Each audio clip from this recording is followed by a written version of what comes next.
Hey y'all, it's Nikki. I have to tell you about Tecovas boots. I finally have a pair and they're handmade, high quality, stylish, and comfortable. I even got them customized with leather stamping. The folks at Tecovas will help you find just the right pair. So swing by for yours at the Tecovas flagship on South Congress or their store at the Domain. Plus, good news, they just opened a new store in Georgetown at 709 Main Street for those of y'all that live a little further north. So come shop with me at Tecovas. That's TECOVAS.com. Don't go gently, y'all. Today on CityCast Austin, Austinites have cast their votes, and honestly, y'all, there weren't many surprises. We've got some clear winners and some head-to-head battles, but ultimately, Austin remains the blueberry in the Texas tomato soup. So what does it all mean for you, me, and our city's future? The CityCast Austin team digs in.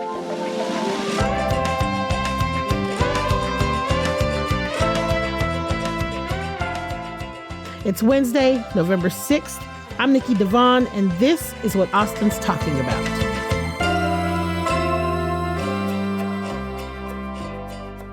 What's up, Kelsey? What's up, Eva Ruth? Hi, I've never recorded a podcast sitting across from the two of you. I know. Happy Election Day. This is super exciting. We are all in the same room. The team is all in the same room. Eva's in the corner. Eva is in a nice soundproof corner. You guys would love to see it. Check out our social media. So let's dive right in. Okay, so here are some stats for y'all. Travis County has 925,875 registered voters. Turnout this year wasn't quite as high as it was in 2020. There are 465,000 early voters. That dropped from 2020. And there are 84,000 in-person election days. So here's the thing. Roughly 59% of all registered voters came out and voted. 85 of those 59% voted early, and then the other 15% voted in person on election day. We are currently recording this at 10 p.m. on Tuesday night, so things could still change somewhat, but we wanted to report what we know at this point. Now, off top, we know Austin overwhelmingly voted for Kamala Harris for president and for Colin Allred for U.S. Senate. But the state of Texas overall went for Donald Trump for president and opted to keep Cruz as our senator. But we will get into that later. Womp, Yeah. womp. Y'all already know how we feel. That was good. That was good. No, let's talk about the mayor first. Yes. Because there's actually there's a couple of interesting things happening as of right now. So early voting numbers have current mayor Kirk Watson ahead of the pack with roughly 51% of the votes currently reported. And he's definitely ahead, but it's unclear yet if he's going to be able to avoid a runoff. So in second place right now is Carmen Yanis Pulido, then Kathy Tovo, and then Jeffrey Bowen, and Doug Greco is in last place right now, which I think that's like... That's a surprise. I'm sorry. That's a surprise. Big time. It's a big damn, I mean, like, no shade to fabulous Mr. Bowen, but like, we had him on. Shout out to Mr. Bowen. But for real, I'm shooketh. I did not. Yeah. I didn't see that coming. No, right now, Doug Greco only has, 13,000 and some change votes, whereas Kirk Watson has over 150,000, and Jeffrey Bowen got 22,000 and some change, which is like... Very surprising. Yeah. I feel like people who like don't even pay attention to city council were like talking about Doug Greco. Like, I don't know. I feel like he was like a name in this race. Well, openly gay, kind of like a dark horse, came out of nowhere, honestly. I'm like, came out of nowhere and was coming in strong. I was hearing his name in conversation a lot around the city. So it's really surprising to me. He also spent a good little chunk of change on things too. Like it's overall, this mayoral race has been pretty expensive. Yeah. Kirk Watson raised $1.3 million and spent almost all of that. Right. Kathy Tovo raised $1 million. Carmen Yanis Pulido raised $87,226. Doug Greco raised almost $100,000. And then Jeffrey Bowen only raised $14,475. Hey, you know what? Look. He wins for bang for the buck, I'm saying. Yeah, honestly. That's a cheap election to come in not last. Listen, he's like, I'm coming in with my $15K and we're gonna make it do what it do. So Here's some other good things to know. Like, so this mayoral term, like we said, will last 4 years. And if Mayor Watson wins again, this will be his last one because of term limits. If someone else is elected, they can serve 2 terms. This is the first year, like we said, that also mayoral election lines up with the U.S. presidential election. So there's a lot of like transition and fun stuff happening. Whoever wins will take office in January. Yes. But so right now, you need to get at least more than 50% of the vote. And if that doesn't happen, there's going to be a runoff. And I know Carmen Yanis Pulido, we saw her on KXAN earlier tonight talking about how she's holding on. We're waiting for all the votes to come in because, again, not all the votes are in as we're recording this. And she said that they're headed for a runoff. So we'll see if that actually happens. It would take place December 14th. That's going to be a lot more money if it ends up going to a runoff. Listen, I'm just going to say, I love that Carmen is just like, you know what? We wait until the last vote is counted. Ain't going to be no conceding. You know what I mean? Or that's the vibe I'm getting. Carmen did not say that. But like, that's the vibe I'm getting. I'm here for it. Absolutely. I'm here for it. And every vote counts. I love voting. We should count them all before we say anything. Yep. But here we are. Love some healthy competition. Yes. But here we are. Speaking of competition. Oh. We got a lot more competition in our city council race. That's right. It is a big year for Austin City Council races. There were 5 that were on the ballot this year. And some of them are a little more decided at this point in the night than others. So whether or not it's Kirk Watson up on the mayor podium or someone else, it does appear that it's going to be Vanessa Fuentes continuing to serve as the District 2 councilwoman. She's already declared that she won over Robert Reynolds.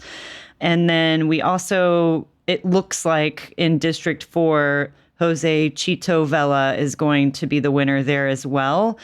He's the incumbent in that seat that represents North Central Austin.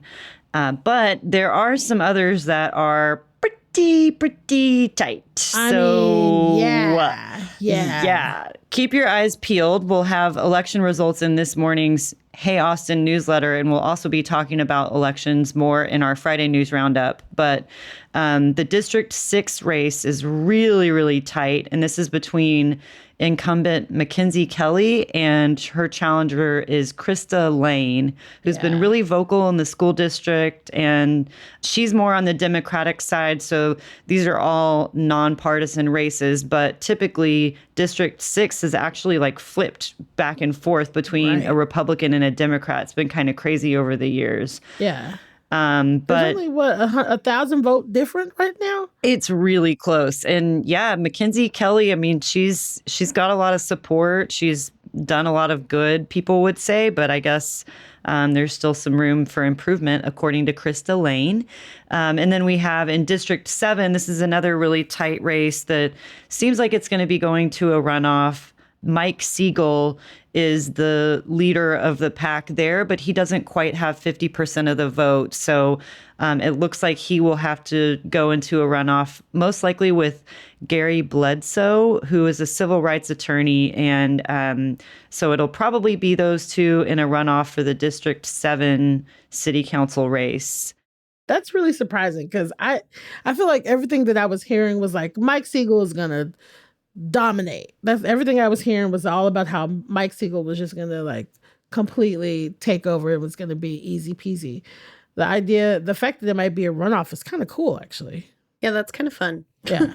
Yeah, it's very niche. Maybe not for them, but for us. Right, exactly. Right. Yeah, of course. District 7 is like, get out of my mailbox, actually. Yeah. But fine. And then the other race that we're watching that's still really, really close for city council is District 10, representing the northwest/west portion of town.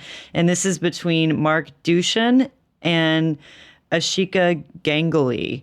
And this race is very close. It's just a few hundred votes apart. Very close. Yeah. So, probably won't be a runoff, but I mean, it will probably come down to, just those few votes. So, people always say that votes matter the most in local races. And this is kind of what we're seeing play out in these really tight city council district races. I love to see it. Yeah. People care. Watching these numbers grow is really nice. And it feels like the District 10 like fight has kind of been like a knife fight. Like it's like they're getting down and dirty, which I also am a fan of. Oh yeah. I like I like to know that you're into it. You're ready to throw down for it. Oh yeah. It's not just about the issues, but those are definitely a big part of it. I mean, I know that there's like the home amendments, which had to do with building code, were a big deal in this District 10 race, with Ashika Ganguly being pretty pro home amendments and then Mark Dushin being anti. Right. I don't know, kind of NIMBYism playing into that race some. Yeah, and the home initiative was brought forth by the former, or exiting District 7 council member Leslie Poole. So that's really interesting. You know what's more interesting than that? What is it, Nikki? Taxes. Listen. So we had a couple of ballot propositions. Austin was voting for. There's the Austin ISD Proposition A, and the Proposition A will raise taxes to generate an additional $41 million each year for the school district, and of that, $17.8 million will go directly to teacher and staff raises, and the remainder would reduce that big, huge $119 million deficit that the district has to $78 million. So, listen, every little bit counts. Cool. Yeah, that's how we all run our budgets. Listen, Love that. Every little bit counts. And that one passed. And so the average Austin homeowner's taxes would increase by about $420 annually. Yeah. And that it should go into effect for the current tax bill in January 2025. So that's exciting. I like teacher raises. Listen, I just, as a person that does not own her own home, I really appreciate you homeowners taking one for the team. Taking one for the team so that we can make sure that our educators get paid properly. Like, yeah, that's the definition of community to me. I love this. No, absolutely. And this is like a something that lingered after the legislative session too, because we heard for a long session that these lawmakers were really interested in raising teacher pay. And then, lo and behold, we get to the end of the session and then several special sessions, and there were everything got caught up in this discussion over school vouchers. And, meanwhile, public school teachers didn't get those raises. So then the school districts were kind of left hanging, hung out to dry with these promises. And meanwhile, cost of living, everything's gone up so much. So yeah, this is their way of trying to keep some teachers where they are, but they are still going to have to trim those budgets. So good luck, Austin ISD. Yeah, we'll see what gets trimmed next. Yeah. Cringe. But at least they don't have to trim as much. That's true. That's true. And then the other proposition that we have the Travis County Proposition A. And it looks like that is also passed. And that is the affordable child care tax rate proposal that is going to generate about $75 million for the county to create new affordable child care. Specifically, the money would create about 1,900 child care slots for babies and toddlers of low-income households. That is huge. 3,900 after-school and summer school slots for elementary-age students, and create incentives for businesses to create or expand child care options for employees. The first services may be available as early as fall. Y'all, that is, as a latchkey kid from way back, let me tell you something. I love a good after school, shenanigans or program to get into. After school was my jam. After school programs essentially raised me as a kid. Yeah. It's huge. It allows, parents to work later hours and just work regular hours. Work period. It also gives kids a lot more socialization at that age, which they really need. It gives always loved my after school. Seriously. Or I would have after, my mom was a preschool teacher, and I would have after summer camp programming where I think camp would end early, and then I would just be hanging out like where my mom taught preschool. And like that stuff is so important and so fun. Mm-hmm. Yeah. I still have some friends from like after school days. So Travis County is the first county in Texas to ask voters to fund a program like this. San Antonio passed a sales tax increase to support pre-K, but we are leading the charge. So let's talk brass tacks. The average Austin homeowner's taxes would increase by $125 a year. A year of childcare in Travis County costs about $13,000, Wow. according to Travis County Judge Andy Brown. So this would also go into effect for the current tax bill in January 2025. So once again, our homeowners are taking two for the team. Yeah. Way to go, y'all. I mean, when you add these up, though, like, Over a year. Right. you know, and already home property taxes are really high in Austin. But I Yeah. guess, you know, what these say, right? Like with them being passed, voters said this is worth it to us. You know, it's worth it for these taxes to raise so that we can fund these programs. So I love our city, y'all. I Yeah, love it's our really city. community focused. And that actually just made me emotional when Eva said, voters said, you know, let's do it anyway. hell Yeah. yeah. That's so nice. I Austin, don't have y'all- anything else to say. No, Austin, y'all out here. I mean, look, y'all out here showing up for folks and being amazing as you always are. So I love that, you know, I love that collectively we voted to do this. And I appreciate, as a non-homeowner, my opinion mattered, which is awesome. I love this. Everyone gets a vote. Everyone gets a vote here in Austin. Okay, I'm sorry.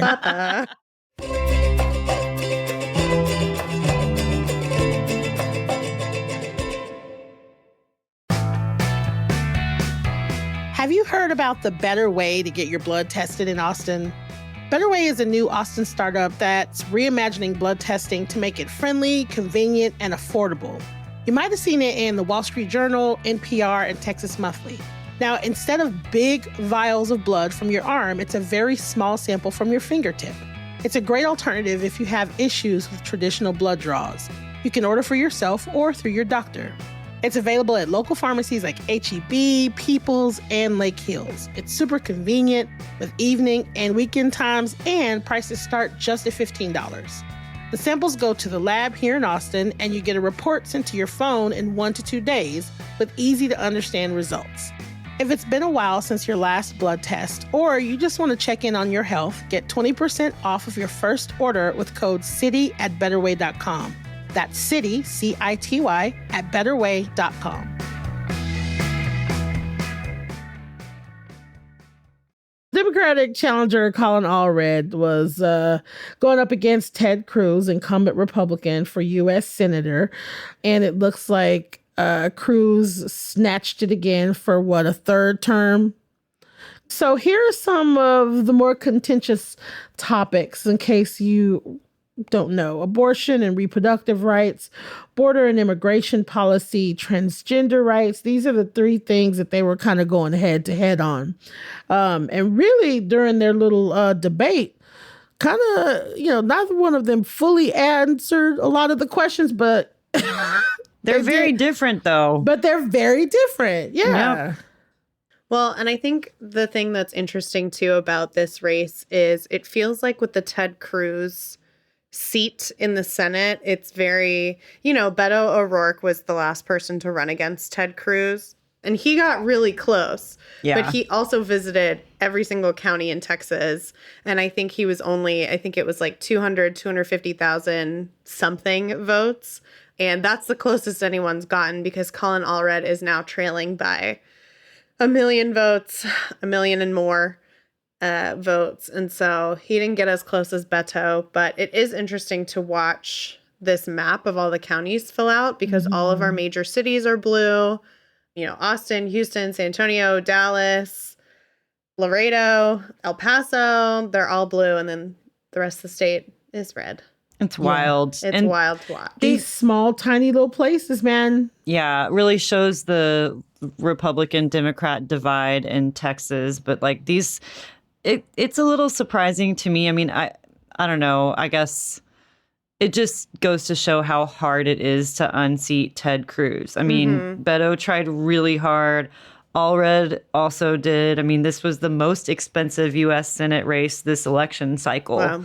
They've raised more than $160 million. Like, that is insane. And that debate, really put their issues out there, I think, for voters, like very different. And I mean, I'm just going to say, like, honestly, I'm surprised that Allred didn't have a better showing, specifically because of the abortion issue being such a big deal here. I mean, we just keep hearing these devastating stories about Texas women who are being, left to die or just like not getting the treatment that they need. And I don't know. I'm eager to see like how the numbers played out, who voted for Ted Cruz, like the demographics of all that. I think will be interesting to dig into, but I'm a little like, I don't know. It's hard to not be a little bit like dismayed, disappointed by the fact that more people didn't stand up for women in this race, if I can say that. I think you can say it. Women are half of the world. Listen, so Texas has some of the strictest abortion laws in the country, with no exception for rape or incest, which polls show the majority of Americans want and are in favor of. Cruz has opposed legalized abortion throughout his career, but he continues to deflect direct questions about abortion during his campaign, and he did it during the debate, even though they asked him his position directly like 3 times. Right. He just kind of like shuck and jived and schmiegled his way around it and didn't answer the question and deflected. And my thing about this is like, if you are going to make it your business to take away the rights of women, say it with your whole chest. Just say it. Just do it. Put it out there. Say it. Don't tap dance. Put it out there. Put your whole backbone. That's all I got to say. And I think that's what is so interesting about this is you would think that he would. Right. Texas is solidly red. Right. And it's so interesting that like abortion is a wanted thing. It is a popular thing that most people think should exist. And so it is interesting that actually had an effect, because I feel like with Texas, I don't know, I always get a little like, oh, nothing matters in Texas, because it is just so hard to move the needle. And so it's very interesting that this had an effect, I think. And to be fair, I mean, the stuff like the Texas abortion laws, those are not because of Ted Cruz. Right. But he's on the national level, could be in the camp of like codifying Roe. Of course, he wouldn't do that. But like, adding some kind of protections on the national level. But it still was like, I think this election was very much about abortion, and whether he was making those decisions or not, you know what I mean? Like he still sort of is standing for that, or standing for more of a pro-life stance. But more to come, I'm sure. But here we are, blueberrying it up. Just so here, Blueberrying it up. here. Let's just. One second. Let's just go through just a couple of things that we can look forward to. Just really quickly. Border and immigration policy. Cruz is outspoken and open about a tougher border security. In February, he supported a Senate border bill to make it easier for DHS to remove or bar entry of non-U.S. nationals if average cross Mexico border was greater than the threshold of 4,000 within the 7-day window.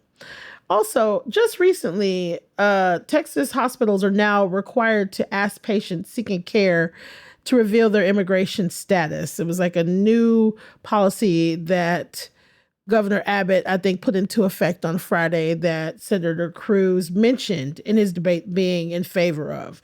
He supports Greg Abbott's, position. Transgender rights.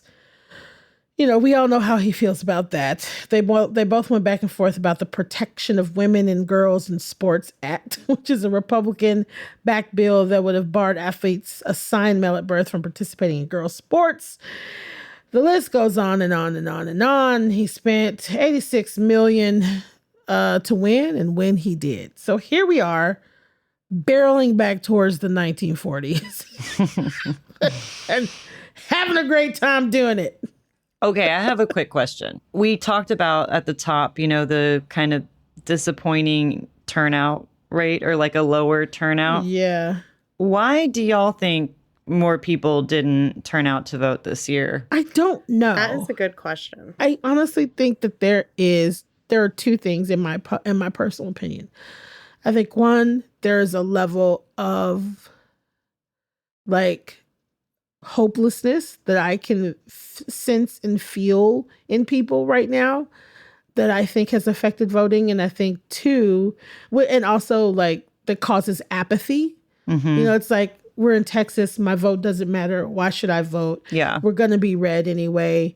There's that. And then I also think that like the stuff, I honestly think like the stuff with Israel and Gaza and Palestine, and like I think that all of that stuff, specifically in Austin, has affected turnout as well. Well, and I wonder too if like on the flip side of like, oh, I don't vote in Texas because it's solidly red. I wonder if there's like oh, I don't need to vote. I live in Austin. It's going to be blue. Like everything I want is going to go through. Or on the other side, I'm a Republican in Austin. There's no chance that like my vote is going to take here. And the thing is, I'm like, how long do you think you can get away with saying that?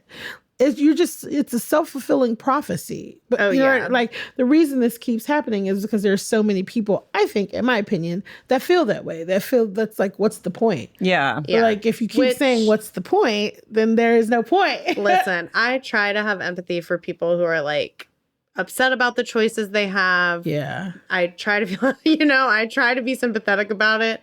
But man, why aren't we voting? Just go vote on something. You don't have to vote for everything. Yeah. Like, again, the demographics I think will be really interesting because we also heard about like how many new Texans we've had since 2020. And that was potentially going to change a lot of things too. Like we even heard Texas might be purple this year and that was just like a given that it was going to be purple. And it's just... So I don't know if we overhyped that kind of stuff, or if we maybe just misunderstood it, but it doesn't seem like we're as purple as previously predicted. It's a little disappointing. It's because I think that one of the things that I love about Austin is that in my, bubble, right? In my bubble, it seems like everybody cares and everybody's like fired up. Right. We talk about this all day at work. We talk about this all day. We talk about this, I talk about this at work. I talk about this with my friends. So in my very, very, I guess, small bubble, these things are important. And my friends are voting in droves and they're encouraging others to vote. And so when I see that there's a contingency of people, a pretty big, and I'm going to be very clear here. I know that for some people, voting is not easy. I'm not saying that everybody's position or, options are the same or resources are the same. Right. But if you are able and you have the resources, I'm really confused why you choose not to vote. Well, and I'll be interested to see too, like, talking about getting people, like you just said, like if you're able. I'm interested to see like how many people used Cap Metro's free services yesterday to get out to the polls. Like I do think, there are definitely hindrances to get out to the polls, but there's so many things making it so easy and I'd be interested to see. Listen, I've said this a million times. I'll say it again. When my grandfather was alive, we would drive his 96-year-old butt to the polls and he would sit in that passenger seat and he would vote at 96 where he could barely walk, but we figured out a way to get him there. And so, it matters. I think you should do it. I think that. Well, and it obviously matters, right? Like we talked about how it matters in this episode. Like people's taxes are going to go up. Right. Like we should all think about that. And your local elections that's where your power is. Like you have your real power. Much power. Your real power are in your local elections. So don't stop caring now. Don't stop caring. Oh my God. To the ballots. I was like, what are we going to hold on to? That is a very great place to stop. Perfect. And in the episode, Eva Ruth Kelsey, thank you so much for, being here with me tonight. Of course. This is great. It's so full of pizza. Bye, y'all. Bye. Bye.